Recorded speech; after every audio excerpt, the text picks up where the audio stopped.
Bonjour à tous, bismillah rahman rahim. Abdou Karim Gueye, seen frère activiste, membre du mouvement Nittu Dëgg collectif du peuple. mu ñëwaat encore ci seen chaîne Fël Fu Ne waxtaan ak yéen di wax ni pour ngeen abonné ci chaîne bi nga xamante ni chaîne bi damay wax souvent ma ni képp koo xam ni gëm nga ni ñun ñëpp dañoo bokk ànd pour jëriñ Sénégal pour jëriñ Sénégal ci ngëm-ngëm ci ay principes yu aju ci diine moom laa wax moo tax chaîne bi mi ngi tudd Fël Fu Nekk may ñaan ku gis vidéo yi da nga partagé ku mën aussi abonné nga abonné donc am na ci solo bu baax a baax gën a dooleel ñun li ñuy liggéey ku nekk am na nooy participer ci loolu tey nag dama ñëw pour waxtaan ak yéen si li nga xam ne moo doon sujet bi nga xam ne moo nekkoon Sénégal depuis boobu ba léegi gis ngeen ko mooy wàllu homosexualité ak seen proposition de loi bi nga xam ne gars yi dugal nañ ko xam nga projet de loi sax laa wax xaw ma présidence la jógee xaw ma fu mu jógee xam naa daal peut-être xaw ma ànd sa am jikko yi la mu nekk proposition de loi xaw ma présidence la jógee mu nekk projet de loi en tout cas li wér bu wóor moom mooy li fi nekk te wóor mooy en tout cas ñun lépp loo xam ne mën def nañ ko war ko def ci wàllu criminalisation ci pour ñu criminaliser ñun ñu ngi koy jéem a def te ñu def suñu kéemtulaay kàttan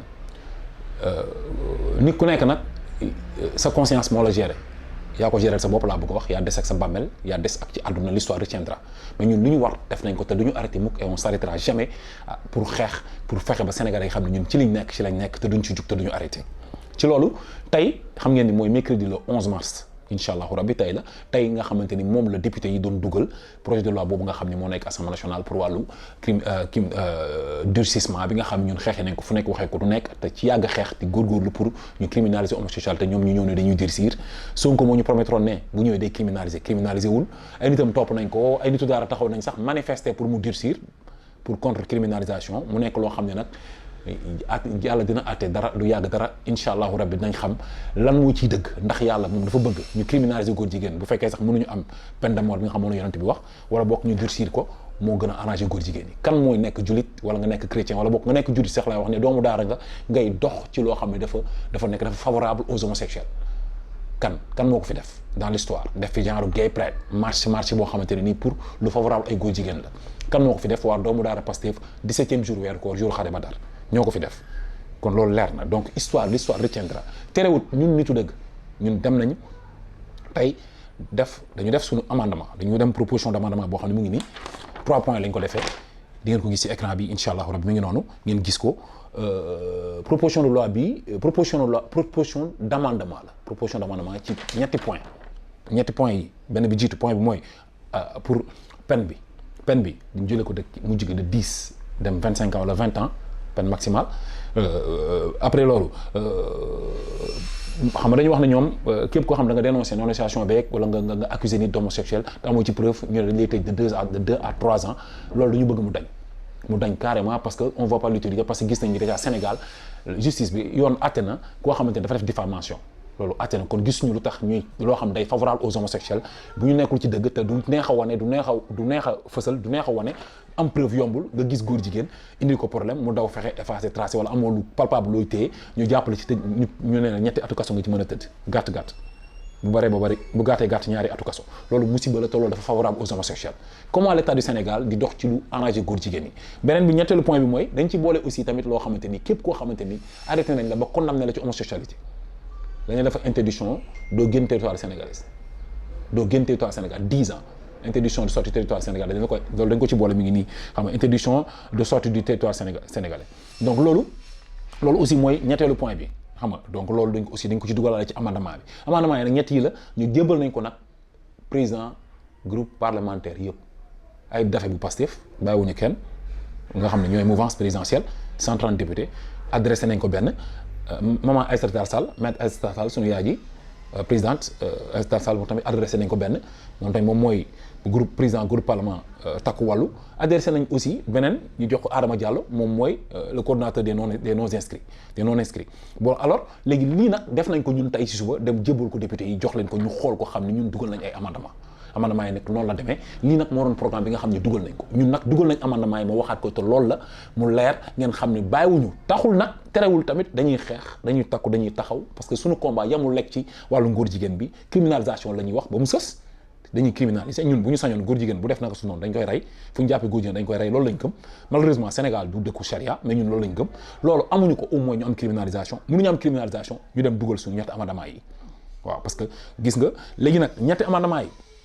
bu fekkee ni dugal nañ ko troisième point bi nga xam moom laa wax ci wàllu nga xam ne interdiction de sortie du territoire parce que gis nañ jeunes yu bari dañuy dugg ci affaire homosexualité bu ñu leen ci jàppee tëj leen ñeenti weer ñu génn dem ci ambassade yi dañ ma ut asile politique daw léegi ñu baree bari ñu dugg ci ngóor jigéen pour génn dëkk bi ndax gis nga tukki déjà dafa jafe visa yi jafe mais góor jigéen dañ ko facilité loolu donc bu fekkee ni dañ ko jàpp ci ngóor jigéen tëj ko bu ñu ko tëjee ñetti weer bu ñu ko tëjee c'est pas dañ ko tëj fekkee dañ ko condamné 10 ans encore wala 15 ans jëm kaw encore ñu enchaîné ko bu génnee encore mu amaat 10 ans yoo xam du génn Sénégal donc loolu aussi am na ci solo fi may daaneele nag mooy li nga xamante ni mooy combat yi ñuy xeex ñun dañuy xeex pour sàngara ñu bàyyi di ko jaay jullit yi ñun dañuy xeex loi yi ñu bëgg dugg assemblée nationale laay wax de li ñu bëggal assemblée li ñu bëgg ci parlement bi la ñuy wax de ñun dañoo bëgg prostitution mooy cagatu ngeen baal ma ci baat bi munoo góor jigéen ba atte njaaloo la ko lislaam atte njaaloo la mais pourtant ku njaaloo dañ koy rey loolu dina wax mais Sénégal ñoom nee nañ léegi maintenant dañuy durcir peine homosexuelle mais Sénégal naka lañ mën a bàyyi kii ne daa góor jigéen dañ ciy taxaw dañ koy xeex ba pare ñu bëgg bàyyi cagatu prostitution nekk lu légal Sénégal prostitution dafa légal Sénégal naka lañ mën a bàyyi jigéen ne ko demal nga jaay sa bopp jox ko carte ne ko légal la ci réew mu mel ni Sénégal loolu dañ ko war a xeex mu dañ loolu ci combat yi la bokk dañ doon xeex pour alxuraan bi dugg ci école yi loolu damay félicité d'abord félicité gum laay wax président Bassirou Diomaye Diakhar Faye ak premier ministre am Ousmane Sonko parce que loolu aussi bokk na suñu combat ñu dañ doon xeex pour ñu dugal alxuraan bi ci école yi ñu dugal alxuraan bi ci système d'enseignement bi système éducation bi loolu nag ñoom proposé nañ ko def nañ ko ñi ngi siy dox xaw na fu mu jëm mais xam naa ne def nañ ci jéego yoo xam ñi fi nekkoon defuñ ko fi donc loolu c'est à féliciter man ñi ma gis ñu nekk di wax ci daara yi di wax yëpp kenn waxu ci parce que loolu ñor leen woon te loolu dañ ko war a wax donc maa ngi leen di féliciter bu baax ci loolu nga xam ne def nañ ko te di am yaakaar dina egg ndax ñoom chaque fois xam nga politicien boo koy féliciter da nga yaakaar yàpp à côté ndax seen i affaire seen i promesse ak seen i diggé dañuy commencer dara te duñ ko yeggali mais may wax ni léegi li ñu bëgg nag mooy ñu fexe ba jël daara yi système d'enseignement bi ni ñu ko dugalee ci système d'enseignement bi maanaam bu ñu ci dugalee alxuraan ñu jël sëriñu daara yi teg leen waxtaan ak ñoom def ak ñoom ay séminaire fexe ni ñu leen dugalee ni ñu ko organiser ba ñoom ñu mën ñu jël loolu jox ko ñi ko moom ñi xam daara ñu gérer ko ñi xam alxuraan ñu gérer ko ñi moom alxuraan ñu géré ko ndax dëkk am na ñoo xam ne ñoo yor alxuraan ñoo ko moom boo demee ci Touba nga dem ci waa kër Serigne Touba Alaaji Malick nga dem ci waa kër Alaaji Malick dem ci waa kër Baye Niass Limamou Laye waa kër Laayeen nga dem ci ñoom ñëpp boo demee foo dem ci kër diine yi kook yi ñoom boo leen seeti jee ñoom ñëpp am nañ idée mu am ministère boo xam mooy chargé lépp lu jëm ci wàllu Coran ñu xool nu ñu ko organiser ba ñu mën a gérer loolu aussi ne ci jullit yi taxaw ñu fexe ba loolu nekk luy jëriñ xale yi gisee nag boo gisee à chaque fois ñuy wax di expliquer parce que dafa am loo xam ni système bi fii tubaab bi def dafa nekk lu doy waar ni ko tubaab bi defee mooy ñëpp ñoom gëm nañ ni ñoom les intellectuels maanaam les académies ñi nga xam dañoo am ay diplôme académique école française yi nii ñoom dañoo jàpp ni ñoom pour ñoom képp koo xam ni jàngoo école française amoo diplôme académique yi rek yow doo intellectuel te man en réalité dama gëm ni vrai intellectuel moo ñu jàng alxuraan ki mokkal alxuraan mokkal li yàlla wax baqara ba naa si xam ko jàng fiq jàng xam-xam kooku mooy intellectuel moo tax Imam Ndao moo tax il faut ñun ñi yàlla ñu yàlla yërëmal Imam Ndao yàlla na ko yàlla xari àjjana projet Imam Ndao loolu la woon mooy pour ñi nga xam ñoo jàng alxuraan ñu xam ne ils sont des intellectuels à travers le Coran ñu expliquer leen géopolitiquement Imam Ndao jàngale mi noonu jàngale mooy les lois positives et les lois négatives nga loolu moo doon programme Imam Ndao donc mooy wax ni lii ci mbëbëtu Imam Ndao la bokkoon yëpp ci mbëbëtu Imam Ndao la bokkoon donc Imam Ndao aussi may fàttali gars yi bu baax a baax ne ba léegi état defalu ko dara donc ñuy wax pour état jàppale waa kër Imam Ndao dem xoolaat daara bi Imam Ndao université bi Imam Ndao bëggoon teg ñu xam ni programme yi Imam Ndao doon teg lii la woon rek géopolitiquement sëriñu daara xam-xam bi mu am ñu fexe ba mu nekk koo xam ne day mën a taxaw fi ñi ñuy woowee intellectuel entre guillemets parce que man pour man intellectuel mooy ñi nga xam ne ñoo xam alxuraan ñoo bokkal yonante bi ñoo comprendre tout ce qui est en fait ñoo xam li yàlla bëgg ak li yàlla tere parce que ku xamul lu yàlla xamoo doo intellectuel parce que adduna bi yàlla moo ko moom yàlla li mu namm ci adduna bi mooy am du tere nag dañ leen xamal ne leen jàng alxuraan terewul nga mën a xam géopolitique xam li xew ci adduna bi xam ni adduna bi di doxee en réalité parce que yëf yi sax mi ngi dox di jëm ci alxuraan yëpp alxuraan wax na ko loolu moo doon message bi tey jërë ngeen jëf wa sallallahu ala rasulillah